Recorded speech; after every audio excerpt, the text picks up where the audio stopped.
I'm going to be talking with you about creativity and about this creative problem-solving model that my partner Peter Lloyd and I have developed.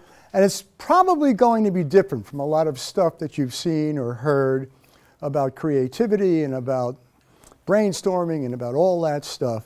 The system is called, we call it cruising to aha, and you'll see why we call it that.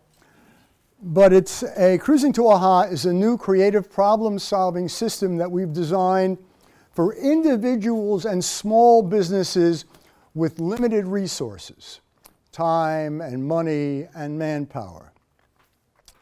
Its power and efficiency derive from mimicking the same 3 steps that world-class inventors and authors and teachers and musicians and artists and scientists and medical people use to solve their most difficult problem. What we do is we've developed high-speed enhancers to make the process go a lot more quickly. This process is based on the 3 steps that Charles Darwin talks about in his 1859 book on the origin of species. And we'll be talking about how we came to this and what that's about and all of that later on in the talk. But the most important thing about this process and what probably makes it a bit different than other processes is that the cornerstone of it is that we search for what's bad, what stinks, what's negative. That's a really important thing to do if you need to be creative about a problem that's been causing you discomfort and that you haven't been able to resolve. Because when you look for what's bad, the hope is that you will extinguish your thoughts about the habitual ideas, processes, and algorithms that you generally use to solve problems of this type, and you start being willing to look elsewhere for solutions than the places that you normally look. There are 2 essential elements that are the heart of any creative process.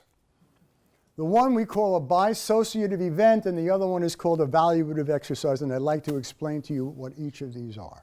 A bisociation is an association or connection between 2 or more ideas, concepts, and things that have been previously unassociated or unconnected, and it's generally in visual form first.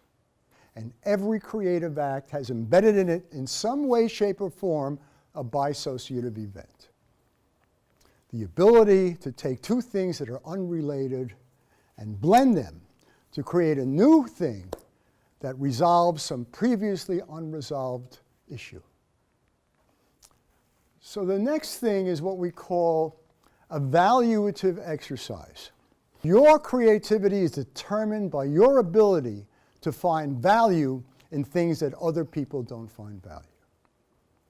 Okay, so this is how cruising works. Cruising is a process of rapid evolution. As you could guess from my previous reference to Charles Darwin, it has to do with the evolutionary process. And we'll say a lot more about this as we go on.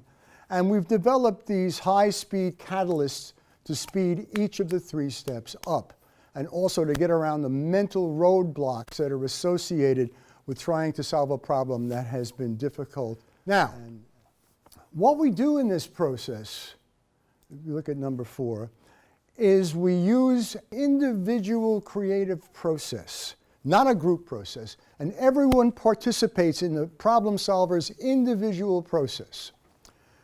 Now, when you're an individual and you're being creative, many times you spend a lot of solitary time. You're alone a lot of the time. And that's what we do in this process. We have people think about things when they're not working on anything else, when they're not doing whatever it is that they do. And this is really helpful for a number of reasons. Now, the other thing is what this does, by the way, is it limits the conscious time that you spend on a problem. So if you're working and you have day-to-day work to do, you don't stop doing that to work on the problem. You keep doing it. And then when you finish and you're in the shower or you're exercising or right before you go to sleep or right before you wake up, you start thinking about it. So you can think about the problem whenever you wish. And this is sort of a solitary thing. And what we do to communicate is we talk with each other on a password-protected website. And the only time that a group gets together is at the final end of this to make a beautiful a solution that's practical and durable. All right, so the benefits of this. We've demonstrated a number of times that we can resolve a difficult business issue.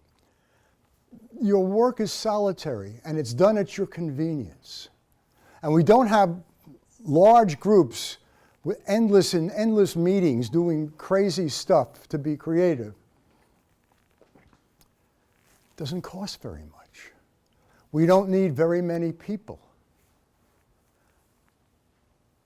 And we work in short bursts at our own convenience. So the other thing that this process does is it helps you to understand what it means to be creative. So that for you becomes a life skill that you can use many other places aside from this particular place trying to resolve this particular issue. So you have increased creative performance, and it's a life skill that you learn while you're doing it. So basically, this whole process that I'm going to talk about is aimed at stimulating, motivating, and experiencing a bisociative event, and then taking that and by looking at an evaluative system, making it into a durable, beautiful, practical, implementable solution.